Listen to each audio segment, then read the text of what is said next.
Santo anjo do Senhor, meu zeloso guardador, se a ti me confiou a piedade divina, sempre me rege, me guarda, me governa, me ilumina. Amém. Santa Teresinha do Menino Jesus, rogai por nós. Boa noite. Glória a Deus por estarmos juntos neste primeiro sábado do mês de fevereiro. E eu mais uma vez agradeço a Deus a oportunidade de adorar, de queimar junto com vocês nesta noite, neste grupo da Missão Jovens Sarados. Pega a sua Bíblia, Profeta Isaías, último capítulo de Isaías, também conhecido como capítulo 66.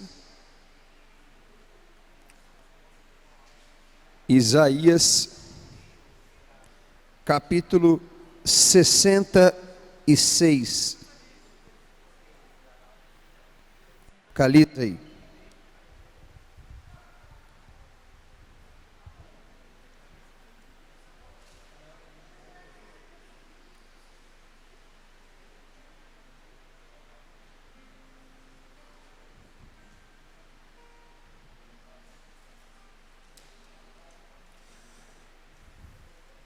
Let's go.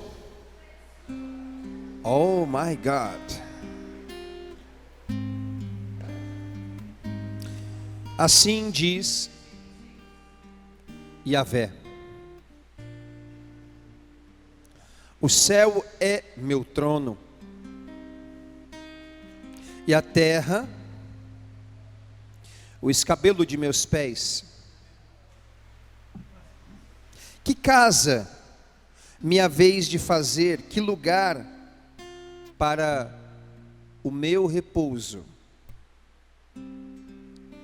Tudo isto foi a minha mão que fez. Tudo isso me pertence. Oráculo do Senhor. Eis para estão voltados meus olhos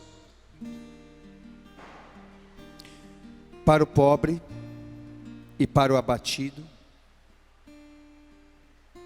para aquele que treme diante da minha palavra. Palavra do Senhor. Graças a Deus. Vocês estão vivendo sábados providenciais dentro de uma campanha que o próprio Espírito Santo inspirou e que termina hoje.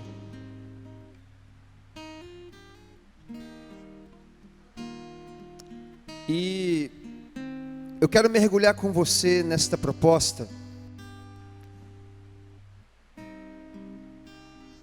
O tema dessa pregação é exatamente este oráculo do primeiro versículo.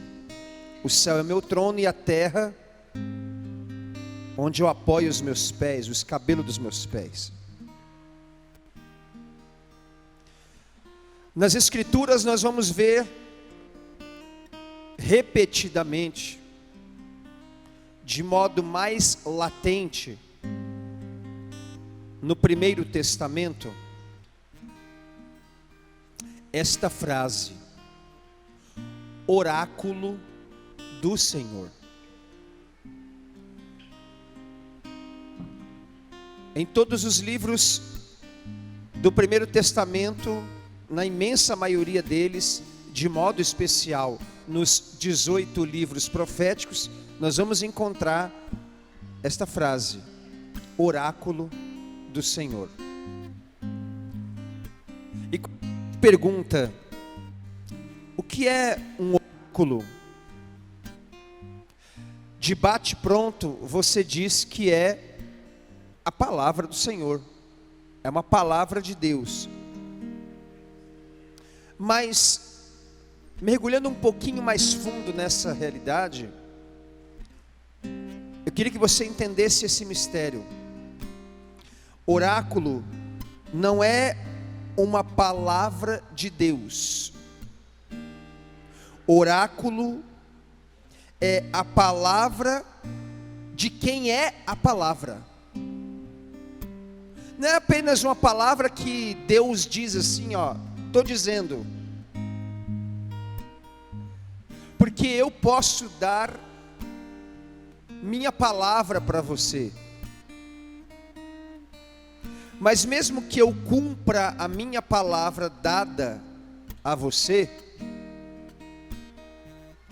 ainda não é a mesma dimensão de quando a gente vê na Bíblia esta menção, oráculo do Senhor.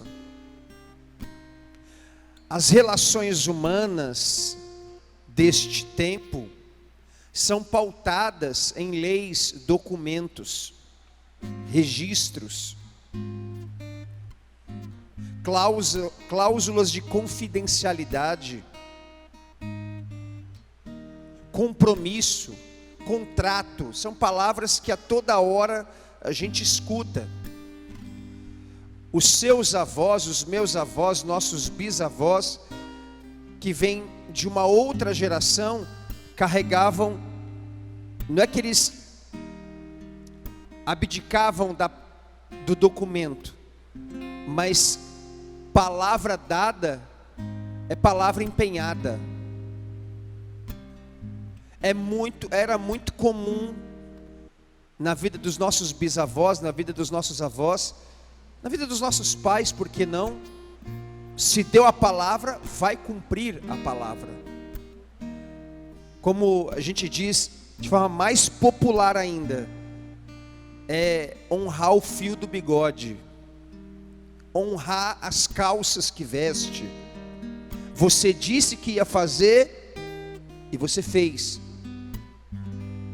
Mas depois, claro, por uma série de realidades que não dá para detalhar aqui, a segurança está na lei, no documento, porque se não cumprir, paga multa e blá blá blá.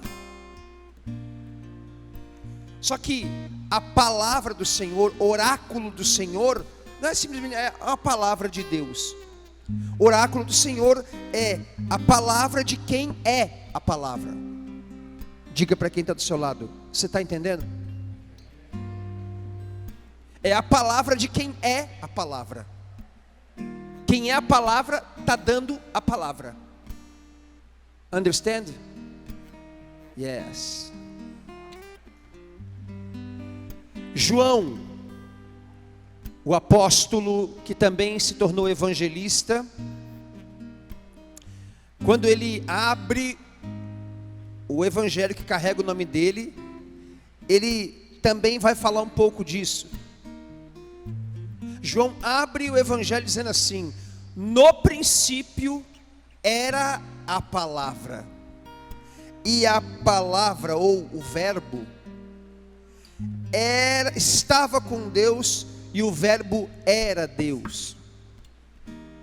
No princípio era a palavra, e a palavra era Deus, e a palavra estava junto de Deus. Na composição dos livros proféticos, escute isso, nós dizemos que o oráculo é Deus mesmo quem fala. O oráculo é também o profeta que fala em nome de Deus. Então, temos dois ditos proféticos.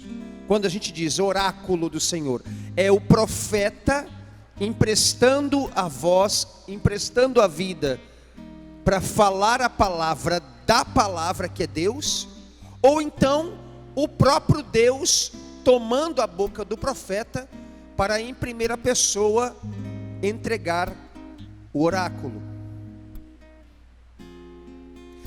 Nós estamos no capítulo 66 do profeta Isaías, o último capítulo. E eu quero que você entenda isso. Era o ano 740 antes do nascimento de Jesus Cristo. Israel, que tinha como capital, como centro, capital não, né, mas como centro espiritual Jerusalém,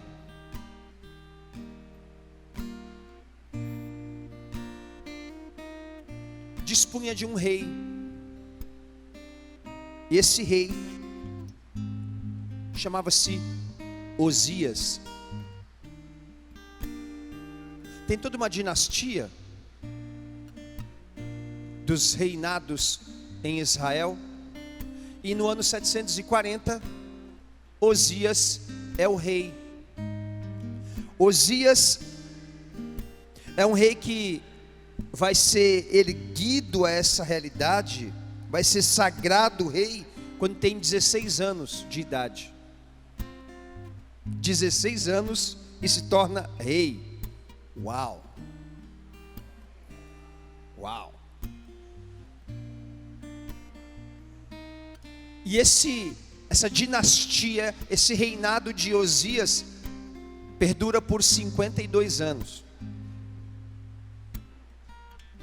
Osias era um homem, vai dizer o primeiro livro, aliás, o segundo livro dos reis, vai citar que Osias era um homem que agradava a Deus. Mas ele é acometido da lepra, o que nós chamamos hoje de hanseníase, que na ocasião não tinha cura, e também no entendimento espiritual era uma contaminação. Você vai ver isso lá depois, quando Jesus cura um leproso que ficava apartado do convívio social. Então, nesse ano 740, 52 anos depois, Osias morre. Porém, no tempo do reinado de Osias, apesar dele ser um rei que agradava a Deus, os israelitas faziam culto de idolatria nos lugares mais altos de Jerusalém, porque eles tinham essa concepção: quanto mais alto nós formos para fazer sacrifício e oferecer incensos a deuses com D minúsculo, mais seremos favorecidos. E isso, apesar do testemunho eficaz de Osias, não foi suficiente para o povo virar a chave e se converter de verdade. O testemunho estava posto, mas os súditos, o povo de Israel, continuava na idolatria, no sacrifício e acendendo incenso a deuses com D minúsculo nos lugares mais altos de Jerusalém. E nesse momento, quando Osias foi sepultado em Jerusalém, nesse exato momento, no ano de sua morte, em que Israel está vivendo essa realidade, Deus desce e fala com Isaías. Isaías está no templo, trazendo para a nossa realidade. Isaías está na sua paróquia, adorando o Santo dos Santos, o Deus Todo-Poderoso. Seria mais uma adoração, seria mais um dia de convívio com Deus, mas naquele dia, especificamente naquele dia, Deus se aproveita, no bom sentido da palavra, da presença de Isaías no templo e desce sobre ele sua missão, sua unção. E quando Deus desce, quando Deus faz esse chamado no templo de Jerusalém, Ele ao mesmo tempo está querendo fazer eu e você entender algo mais profundo. Por que é que Deus fala com Isaías no templo? Para dizer para mim e para você que é da sua casa, da casa dele, que ele chama, que ele instrui, que ele unge, que ele envia e que ele justifica. É da casa dele que ele chama, instrui, unge, envia.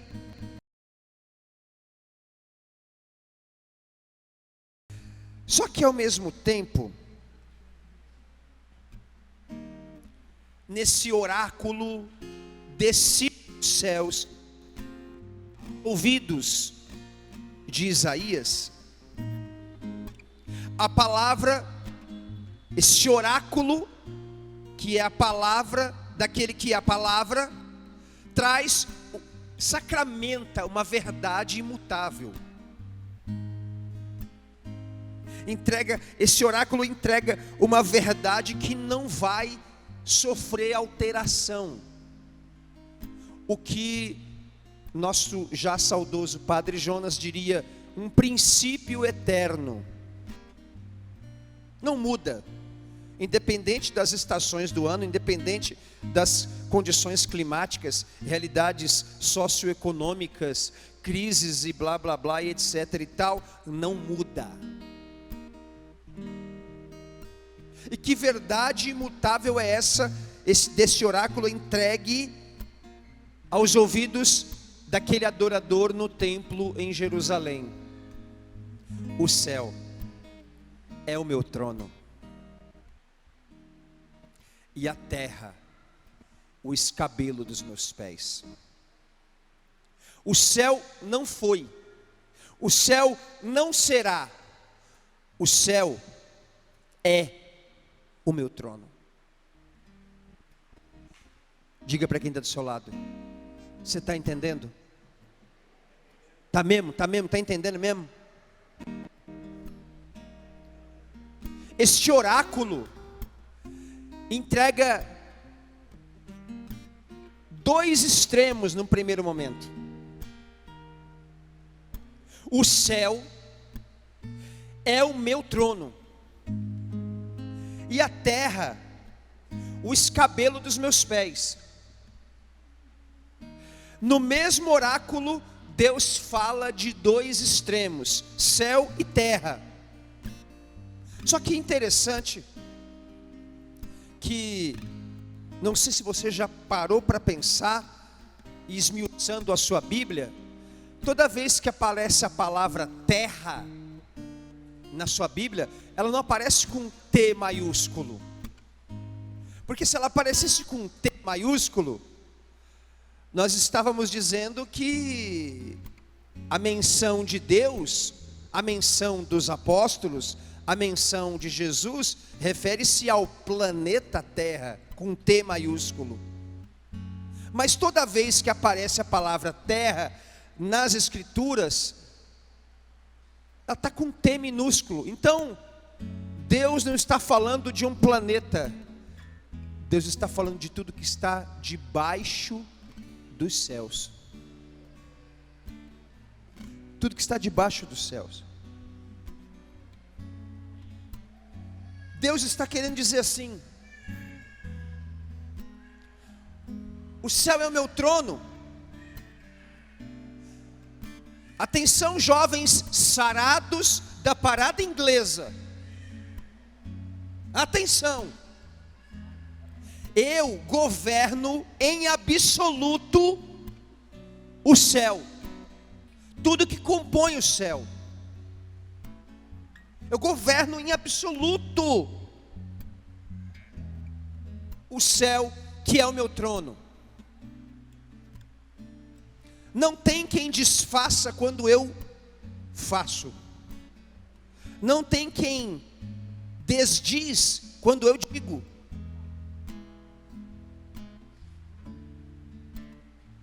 Não tem. Sabe aquela coisa, o Senhor falou, está falado?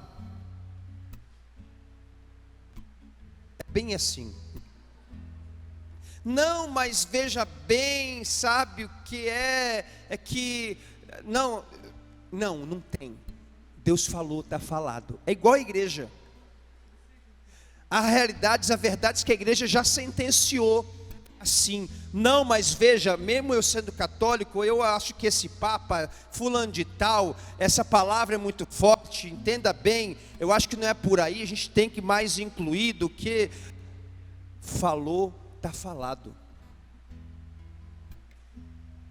Falou, está falado. E Deus está dizendo nos lábios de Isaías: eu governo em absolutos extremos. Eu governo em absoluto o céu. E você sabe disso. Só que ao mesmo tempo ele não fala somente que o céu é o seu trono. Ele fala que o céu é o trono dele e que a terra é o escabelo dos seus pés.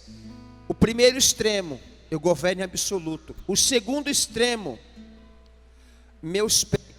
Não sei se você sabia, mas escabelo é um pequenino, um micro banco de apoio, descanso para os pés. E os pés descansam neste micro banco, para que eles só conseguem descansar se estiverem juntinhos. Então não dá pro cara descansar assim. Não.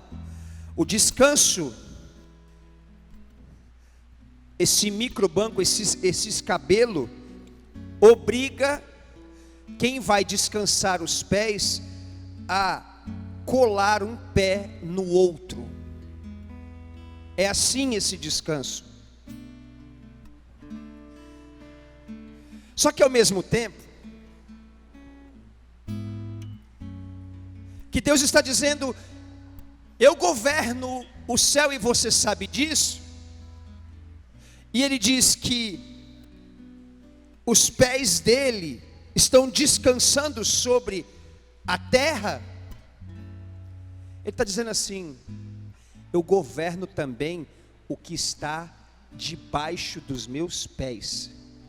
Só que vocês acreditam firmemente que eu governo os céus, mas quando vem a crise, quando vem a dor, quando vem as perdas, quando vem as lutas, quando vem os tempos difíceis, quando vem as situações dolorosas, quando vem as situações que vos apertam, quando vem as situações que possam provocar medo, quando vem as situações que querem gerar em você retração, vocês acham que eu não governo a terra? Quando as coisas estão perdendo o controle, o inimigo que vai dominando, vai se infiltrando, vai conquistando, vai administrando, vai influenciando, vai enfraquecendo o poder da igreja, vocês começam a acreditar que eu perdi o controle. Quando vocês começam a perceber o avanço da iniquidade sobre a terra, dando visualmente a convicção, repito, visualmente, a convicção de que o mal está botando para quebrar e está ganhando, vocês pensam que eu perdi o comando. É aqui que está o problema. O problema não está na convicção de que Deus tem o céu no seu trono. O problema aqui é deixar de acreditar que Ele continua com um controle absoluto sobre o que acontece na terra.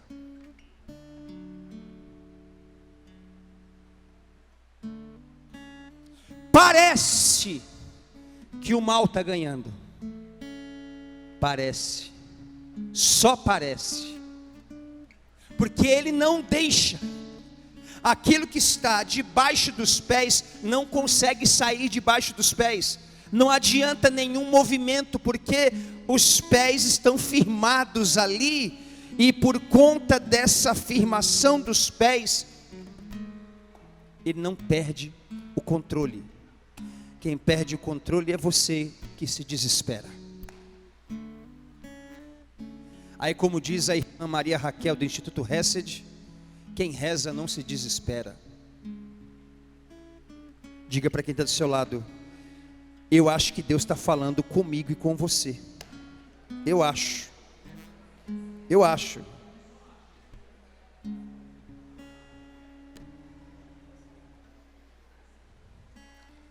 Da mesma forma que ele falou que o céu é o seu trono, ele diz que a terra não foi, nem será. A terra é o descanso dos seus pés. No processo da criação, quando Deus chegou no sétimo dia, ou melhor, quando o sétimo dia tocou em Deus, quando o sétimo dia toca em Deus, Deus descansa de tudo que fez. Aqui para Isaías, o descanso não é de tudo que ele fez. O descanso aqui é o entendimento de que ele continua com controle absoluto sobre tudo. É aqui, meus irmãos, que eu e você vamos entendendo a verdade que está querendo revirar nosso coração hoje. Nenhum esforço, nenhuma artimanha, nenhum projeto, nenhuma orquestração fará a terra sair debaixo da proteção dos pés dele. Não, Evandro, mas você viu a notícia, você ficou sabendo o que falou, então... É aqui, meu irmão, é aqui, minha irmã, que Deus está dizendo assim: não adianta, ninguém vai demover meus pés vão continuar plantados ali, descansando. Quando os apóstolos estavam em alto mar, e as águas estavam castigando o barco, Jesus estava dormindo. Os apóstolos com medo e Jesus dormindo. E eles chegaram a pensar que Jesus estava inerte, porque às vezes Jesus faz questão de descansar quando você está vivendo um desespero, para que na hora que ele acordar, uma palavra só termine o seu desespero. É como se Jesus dissesse assim: não incomoda meu sono não, porque eu sei a hora que tenho que agir na sua vida. Eu sei a hora que eu tenho que agir, e eu sei a hora que você precisa que eu haja. Eu sei a hora que eu tenho que agir, eu sei a hora que eu tenho que dormir. Então, na hora que eu estiver dormindo, não encha meu saco. me deixa dormir. Porque na hora que eu acordar e disser, cala-te, a tempestade cala.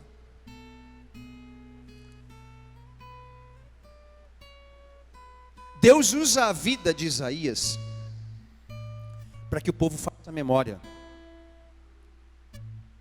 Porque, como eu disse, o rei Osias morreu. O povo continua oferecendo sacrifício e incenso a deuses com D minúsculo. E Deus usa da boca, usa da vida de Isaías para fazer o povo recordar. Tudo isso aqui, foi a minha mão que fez. Foi a minha mão. Queridos, quando se aproxima o fim, guarde isso que eu vou te dizer agora. Quando se aproxima o fim, é que deve se acender em você tudo que Ele prometeu. É quando está se aproximando o fim, que ao invés de medo, você começa a recordar o que Ele prometeu. Perto do fim, eu lembro da promessa. E não da ameaça. Perto do fim, eu lembro da promessa. E não das ameaças. O que mais arde no seu coração? As ameaças ou as promessas? Diga para quem está do seu lado: olha Deus falando comigo e com você de novo. De novo, filho, de novo. Uns dias atrás, Daniel, eu estava em casa, e aí as crianças de férias, e com 5 filhos, haja programação para as férias. Que seja assim, uhul, vamos lá! E aí começamos a procurar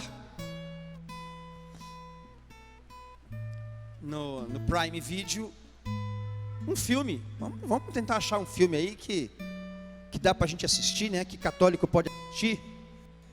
E aí, cavuca, pesquisa, porque nem todas as produções estão ali, né? Quando você abre lá o aplicativo.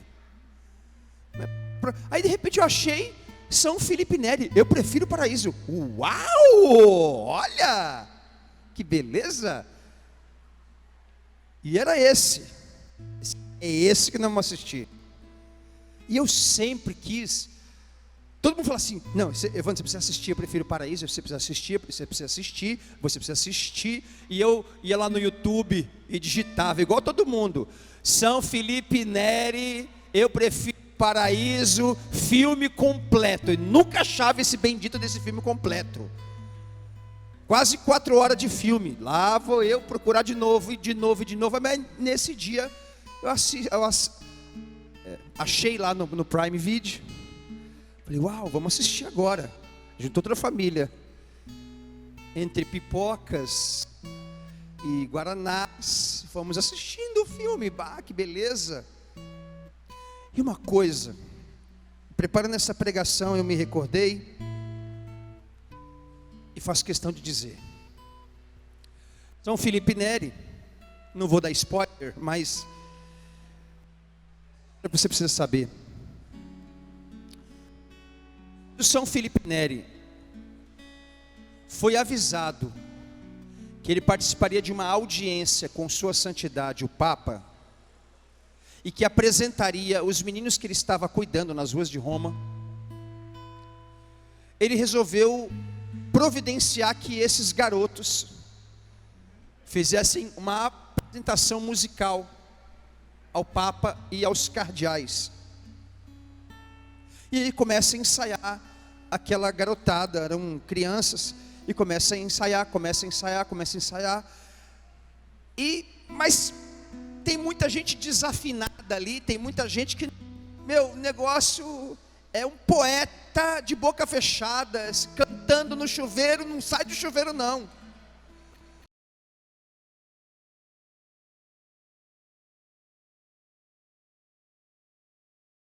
O negócio foi muito difícil. foi muito difícil. Igual esse ano para quem torce para o Santos, como eu, é muito difícil. Para nós esse ano não basta rezar, tem que ter muita fé. E quando Felipe Neri deixou os meninos pegarem no sono, dormirem, na manhã seguinte eles iam se apresentar para o Papa. A música que eles tinham ensaiado, mas o negócio não... a roda não girava, entendeu? Ele se mortificou. Ele fez uma vigília diante de Jesus crucificado. E num determinado momento, quando eu vi Felipe Neri falando aquilo me batizou no Espírito. Ele falou assim: Senhor, não confies em mim, mas por favor, me ajuda, porque sozinho eu não consigo nada. Senhor, não confia em mim, mas por favor, me ajuda, porque sozinho eu não consigo nada. E no outro dia, a apresentação começou. E depois, se você quiser saber o resto, você assista. Mas, queridos, nós precisamos entender isso. Tudo foi a minha mão que fez. É o mesmo que Jesus, João capítulo 15: sem mim nada podeis fazer. Deus usa da vida de Isaías para o povo voltar para Ele. Voltem, vocês saíram da essência. O fim tem data, mas ninguém sabe quando é. Mas também não dá para viver pensando que a gente tem muito tempo. Não, e depois eu me arrependo, e depois eu me converto, e depois eu vou à missa, e depois eu me acerto com os sacramentos, e depois eu cuido da castidade, e depois eu começo a ser educado, e depois eu serei um bom profissional, e depois... Não. Nós precisamos entender que hoje Jesus está mais perto que ontem, e amanhã Ele estará mais perto que hoje. Deus não perdeu o controle. O céu continua sendo o seu trono, a terra continua sendo o escabelo, o descanso dos seus pés, mas também não dá para viver de brisa, porque é necessário entender alguns princípios básicos, e aqui eu vou terminando. Deus entrega a direção. Os meus olhos, ou seja, o meu favor, os meus olhos, a minha atenção está sobre 3 classes de pessoas. 3 classes. Os pobres, os abatidos e os que tremem diante da minha palavra. Agora, biblicamente, os pobres aqui não são os pobres desprovidos materialmente, exclusivamente, essa é a realidade. Os pobres de coração, como Felipe Neri, que tinha um coração despretensioso, que não queria honras humanas,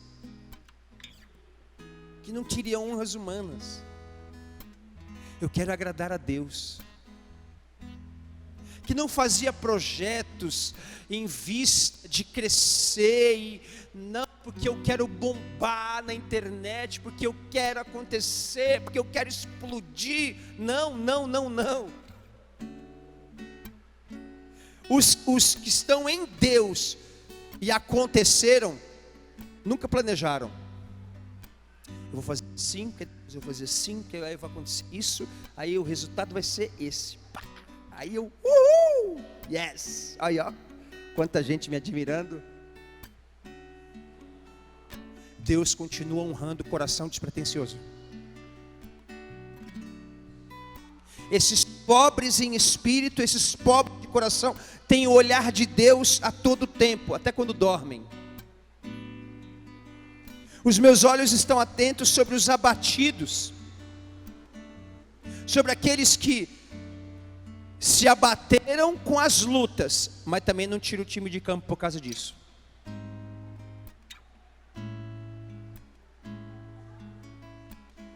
Se cansam, mas não desistem. Porque se desistir, não termina de escrever sua própria história.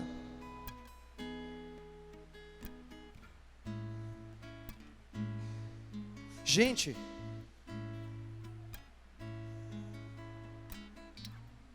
se a gente pudesse pobremente comparar, quando o teu time está mal, teu time está mal, está péssimo, vai para a segunda divisão, você não deixa de torcer por ele por causa do rebaixamento que ele sofreu? Não, você não vai ver, é raro, eu não conheço um cara que era palmeirense e de repente o Palmeiras vivia um período assim terrível, falou assim, ó, cansei, vou ser corintiano. Não, você é São Paulino. Eu não conheço, eu nunca vi. Os caras falam, não, de jeito nenhum. A gente é convicto para não trocar de time, mas quando o calo aperta no matrimônio, a pessoa vai lá e troca. Não troca de time, mas troca de família.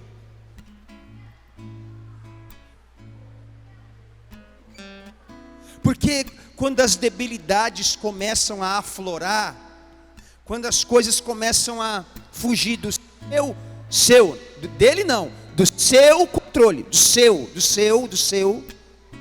Então, vamos parar. Porque eu vou ter muito trabalho para colocar isso em ordem. E aí, porque você vai ter muito trabalho,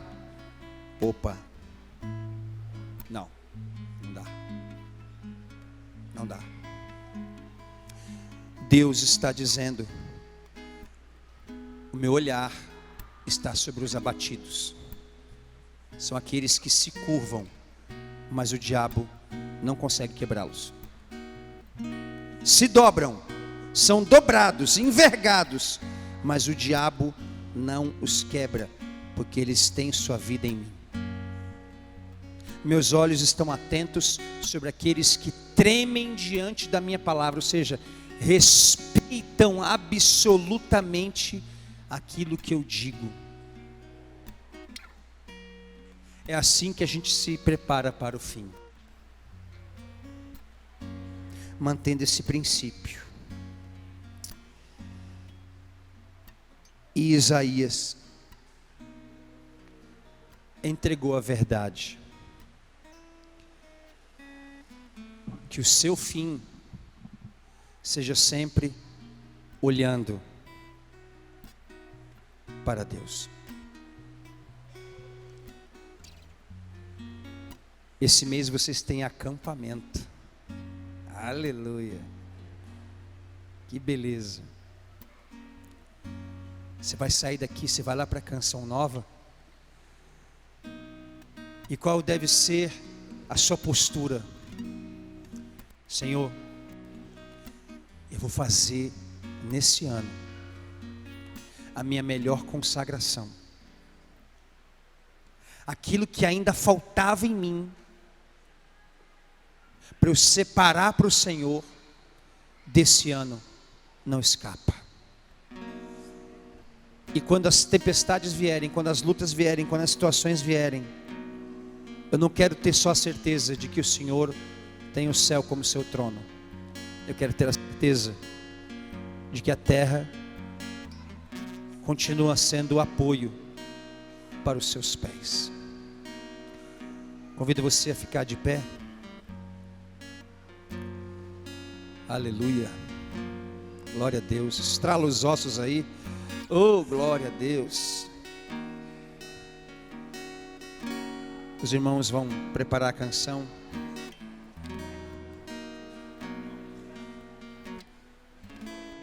Mas eu quero dizer a você que por mais que os tempos sejam difíceis, sejam eles dentro da sua casa ou fora, tempos difíceis existem, mas Deus também fala nos tempos difíceis. Tempos difíceis existem, mas Deus também surpreende, Deus também abençoa, Deus também providencia em tempos difíceis. Nós queremos pedir, Senhor, que a sua graça nos alcance nessa hora. Quando o profeta Natã visitou e desmascarou com o crime que tinha cometido, e o pecado que ele tinha cometido, imediatamente Davi se prostrou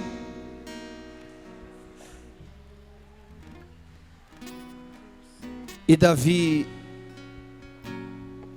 compungindo o coração, compôs o Salmo 50.